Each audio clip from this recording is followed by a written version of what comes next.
Guys, welcome back my YouTube channel. And आज जो है हमारा 6वां लेक्चर चलने वाला है। एंड हमारा चैप्टर 4 चल रहा है, अभी भी चैप्टर 4 चल रहा है। एंड आई होप कि आप लोग नोट बना रहे होंगे। एंड आप लोगों की अच्छी तैयारी भी हो रही होगी। एंड अब चलते हैं अपने क्वेश्चन की ओर। और उससे पहले अगर मेरे चैनल को सब्सक्राइब नहीं किया है तो सब्सक्राइब कर दें, वीडियो को लाइक करो, शेयर करो। अब चलते हैं अपने क्वेश्चन की ओर। तो मेरा मोटिव तो यही है कि आप लोग अच्छी तरीके से पढ़ाई करें एंड अच्छी तरीके से तैयारी हो आप लोगों की, और मैट्रिक में आप लोगों की जो है रिज़ल्ट टॉप में आए। और यही तो मेरी इच्छा है और यही बस। एंड अब चलते हैं अपने क्वेश्चन की ओर। तो क्वेश्चन में क्या बोला गया है कि प्रतिरोध के समूहन से क्या समझते हैं, ये कितने प्रकार के होते हैं। तो प्रतिरोध के समूहन क्या होता है इसको पहले समझना होगा, ठीक है। तो विभिन्न प्रतिरोधों को एक साथ जोड़ने की प्रक्रिया को प्रतिरोध समूहन कहते हैं। किससे समूहन कहते हैं? तो समूहन जिसे यानी एक साथ आपस में जोड़ने, यानी आपस में मिलजुल कर रहने को हम लोग क्या कहते हैं, उसे प्रतिरोध समूहन कहते हैं। और किसी परिपथ में तुल्य प्रतिरोध का मान घटाने या बढ़ाने के लिए प्रतिरोधों को विभिन्न प्रकार से जोड़ा जाता है, ठीक है। और ताकि परिपथ में प्रवाहित धारा या विभव के मान को भी घटाया बढ़ाया जा सके। और प्रतिरोध का समूहन जो होता है 3 प्रकार का होता है, लेकिन आपको इसका मुख्य जो दो ही प्रकार है। और जिसमें सबसे पहला ये हमारा 2 मुख्य प्रकार है, जिसमें समांतर और श्रेणी क्रम सबसे मुख्य प्रकार है। और इसको आप लोगों को याद करना है। अगर आप लोगों को अधिक ज्ञान चाहिए तो मिश्रित को भी जान सकते हैं, ठीक है। तो हम लोग चलते हैं। तो श्रेणी क्रम क्या होता है और इसके बारे में जानेंगे और इसका व्यंजन भी प्राप्त करेंगे, ठीक है। बात करें तो श्रेणी क्रम समूहन जिसे सीरीज कनेक्शन कहते हैं, ऐसा समूहन जिससे पहले प्रतिरोध का अंतिम सिरा और दूसरे प्रतिरोध के पहले सिरे से दूसरे प्रतिरोध का अंतिम सिरा तीसरे प्रतिरोध के पहले सिरे से क्रमशः जुड़ा रहता है, ठीक है, जुड़ा। तो उसे हम लोग श्रेणी क्रम समूहन कहा जाता है। और श्रेणी क्रम समूहन में सभी प्रतिरोधों के समान धारा प्रवाहित रहता है, ठीक है। और सभी क्या होता है, प्रतिरोध का धारा प्रवाहित रहता है। एंड व्यंजन अब प्राप्त करने के लिए सबसे पहले हम लोग चित्र लेंगे और चित्र में देखेंगे कि क्या क्या है। तो चित्र में एक विद्युत परिपथ में दिखाया गया है जिससे R1, R2 और R3 3 प्रतिरोध है, जिसमें आप लोग देख सकते हैं ये प्रतिरोध और ये प्रतिरोध 3 प्रतिरोध दिया गया है। और जिसे R1, R2 ये 3 हमारा प्रतिरोध है। और I धारा इसमें प्रवाहित हो रहा है। ये बैटरी लगा हुआ है, इससे कुंजी लगा हुआ है, कुंजी के द्वारा ये हमारा प्रतिरोध यानी ये करंट जो है, करंट जिसे धारा कहते हैं, ये जा रहा है, ठीक है। और जिसमें VA, VC, VD और VD क्रमशः बिंदु ABCD के तथा D के विभव है।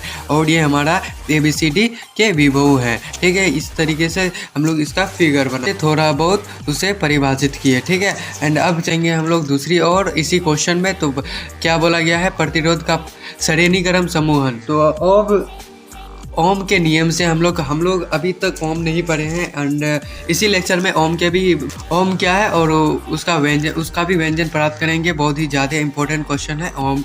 और ओम को तो ओम के नियम से V = IR। आप लोग इसको फॉर्मूला को जान लीजिए कि ओम बराबर क्या होता है। ओम का नियम से हमें V = IR प्राप्त होता है। तो बिंदु A B C के बीच विभवांतर जो हमारा अभी देखिए उस चित्र में, और A B के बीच का विभवांतर जो होता है यानी VA - VB = IR, इसके इस फॉर्मूला में बैठाए हम लोग, ठीक है।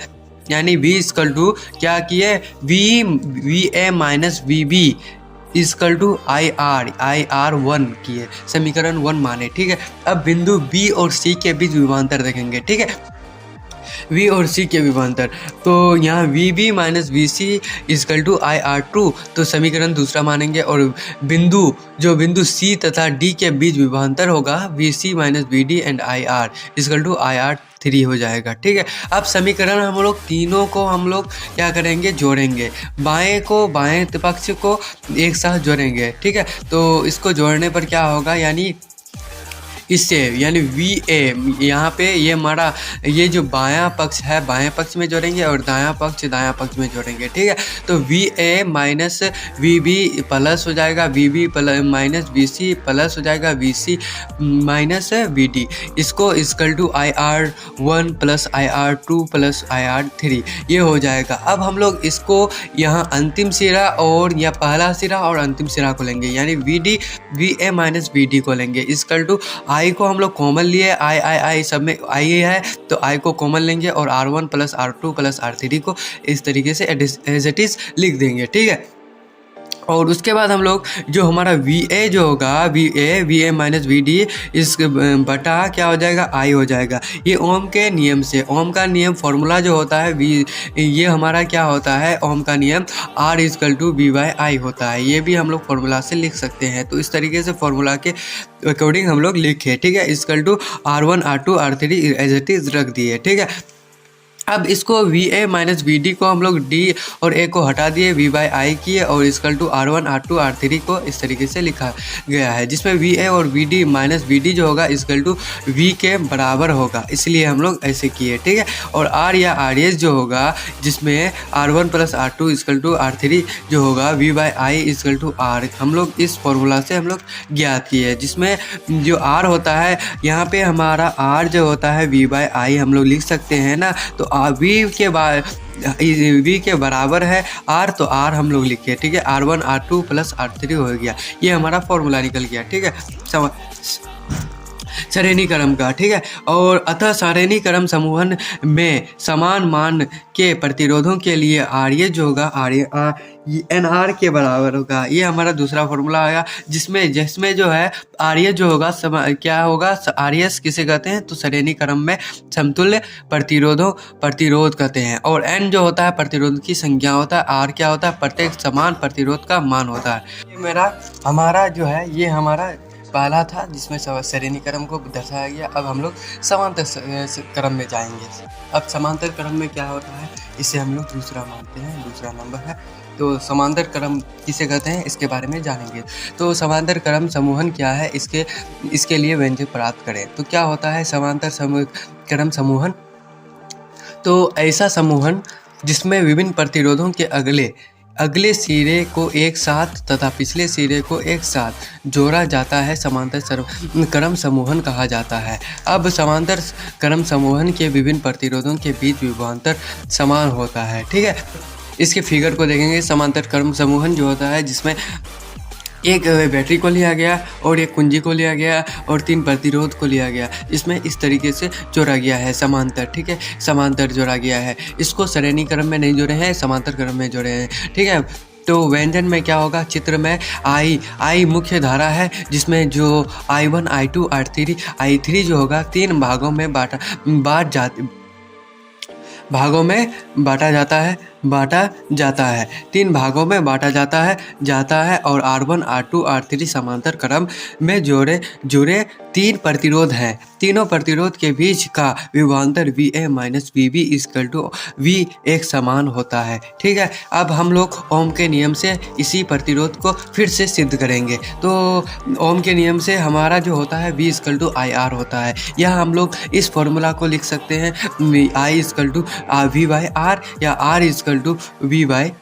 इस तरीके से इस फॉर्मूला को 3 प्रकार से लिख सकते हैं। अब हम लोग इसी समांतर क्रम समूहन में देखेंगे कि धारा I के लिए I equal to VA minus VB बटा R1 समीकरण 1 मानेंगे, और इसी चित्र में जो हमारा दिया गया है जिसमें ओम के नियम से इसको भी हम लोग सिद्ध करेंगे। ठीक है, और जिसमें क्या है कि जो I है, I जो हमारा दिया गया है I1 जिसमें RVA यानी VA का विभवांतर और VB का विभवांतर जो है, इसमें धारा जो चल रहा है, और ये R1 यानी प्रतिरोध, R1 का प्रतिरोध, जिसमें इसी प्रकार से हम लोग लिखेंगे, सभी को इसी प्रकार लिखेंगे। ठीक है, जिसमें क्या है I1 का धारा equal to VA minus VB इस बटा हो जाएगा R1। समीकरण 1 मानेंगे, उसी तरीके से दूसरा भी उसी तरीके से लिखेंगे। धारा I2 के लिए I2 जो होगा VA माइनस VB बटा R2, जिसमें समीकरण दूसरा मानेंगे। और धारा I3 के लिए जो होगा I3 equal to VA minus VB equal to R3, समीकरण तीसरा मानेंगे इसी प्रकार से, ठीक है। एंड अब हम लोग समीकरण A1, 2 और 3 के बाएं पक्ष और तथा दाएं पक्ष को जोड़ेंगे। जोड़ने पर क्या होगा, जिसमें I1 को एक तरफ रखेंगे यानी धारा को एक तरफ रखेंगे, और VA माइनस VB बटा R1 plus VA minus VB बटा R2 plus VA minus VB बटा R3, इसको हम लोग एक तरफ रखेंगे, ठीक है। यानी बायां पक्ष बाएं में और दायां पक्ष दाएं में। इसमें I को हम लोग I1, I2, I3 को हम लिख सकते हैं, I लिख सकते हैं इक्वल टू, और VA माइनस VB को हम लोग कॉमन लेंगे और VA minus VB equal two into हो जाएगा, इसे कॉमन लेंगे 1/R1 plus 1/R2 plus 1/R3, इसमें I को इस तरीके से लिख सकते हैं, ठीक है। अब हमारा जो होगा इसको हम लोग नीचे लाएंगे। अब हमारा ओम के नियम को हम लोग फॉलो करेंगे। 1/I बटा VA माइनस VB को लिख सकते हैं equal to 1/R1 plus 1/R2 plus 1/R3। अब हमारा जो होगा, अब हम लोग इस V को VA माइनस VB की यानी VA माइनस VB को हम लिख सकते हैं V इक्वल टू क्या हो जाएगा 1/I बटा V इक्वल टू हो जाएगा 1/R plus 1/R2 plus 1/R3 को लिख सकते हैं, जिसमें VA minus VB equal to V एक समान है। इसलिए अब हम लोग देखेंगे इसी को, अब क्या बताया गया है, जिसमें हम लोग फॉर्मूला को लिखेंगे जो दिया गया है। तो 1/R इक्वल टू क्या हो जाएगा 1/R1 plus 1/R2 plus 1/R3, ये हमारा फॉर्मूला आ गया। बहुत ही ज़्यादा यूज़ होने वाला फॉर्मूला है। एंड समांतर एंड श्रेणी जो दोनों प्रकार का जो फॉर्मूला हुआ हमने सिद्ध किया जो दोनों फॉर्मूला को, वो हमारे इस चैप्टर में बहुत ही ज़्यादा यूज़ होने वाला है एंड आगे भी यूज़ होने वाला है। एंड जिसमें समांतर क्रम समूहन के लिए समतुल्य प्रतिरोध के लिए यदि यही उभयनिष्ठ व्यंजन है, जिसमें 1/R या 1/RP लिख सकते हैं, 1/R1 plus 1/R2 plus 1/R3, ये हमारा फॉर्मूला आ गया। यदि R का मान n प्रतिरोध समांतर क्रम में हो तो समांतर क्रम समतुल्य प्रतिरोध RP इक्वल टू R/N लिख सकते हैं, ठीक है। एंड अब चलेंगे हम लोग तीसरा में। तीसरा जिसमें मिश्रित समूहन क्या है, तो ऐसा समूहन जिसमें प्रतिरोधों को श्रेणी क्रम तथा समांतर क्रम दोनों प्रकार से एक साथ जोड़ा जाता है, उसे मिश्रित समूहन कहा जाता है। नीचे चित्र में मिश्रित समूहन को दिखाया गया है, जिसे 3-3 को प्रतिरोध को श्रेणी क्रम में जोड़कर उसे 3 पंक्ति को एक साथ समांतर क्रम में जोड़ा गया है, जिसमें आप लोग देख सकते हैं कि ये हमारा श्रेणी क्रम में जोड़ा गया है। R1, R2, R3 को श्रेणी क्रम में जोड़ा गया है, लेकिन जो हमारा R1, R4, R7 जो है इसे समांतर क्रम में इस तरीके से समांतर क्रम में दोनों प्रकार से जोड़ा गया है, ठीक है। इसमें I धारा जो जा रहा है और इससे प्रतिरोध हमारा, इससे हमारा ये फिगर इससे सिद्ध होता है कि मिश्रित समूहन को इस प्रकार हम लोग बना सकते हैं। एंड तार को भी इसी प्रकार से जोड़ा जाता है, ठीक है। एंड आज हम लोग यहीं तक रखते हैं। एंड मेरे चैनल को सब्सक्राइब नहीं किया है तो सब्सक्राइब कर दो, ठीक है, सब्सक्राइब कर दो। एंड लाइक करो, वीडियो को लाइक करो ज़रूर, वीडियो को लाइक करना ज़रूरी है। एंड ताकि मुझे अटेंडेंस पता हो और मुझे भी अच्छी फील हो कि आप लोगों के लिए जो मेहनत कर रहा हूँ, तो आप लोग लाइक करें। और मैं तो यही चाहता हूँ कि मेरे चैनल को सब्सक्राइब करें और लाइक करें, यही मेरे लिए बहुत बड़ी बात है, ठीक है। एंड आज हम लेक्चर बहुत ही ज़्यादा लंबा हो गया। एंड आज मैं ओम का जो नियम है इसमें नहीं पढ़ाऊँगा, एंड दूसरे लेक्चर में ओम का नियम को पढ़ाऊँगा, ठीक है। एंड वीडियो को अच्छा लगा हो तो लाइक करो, शेयर करो। And thank you for watching.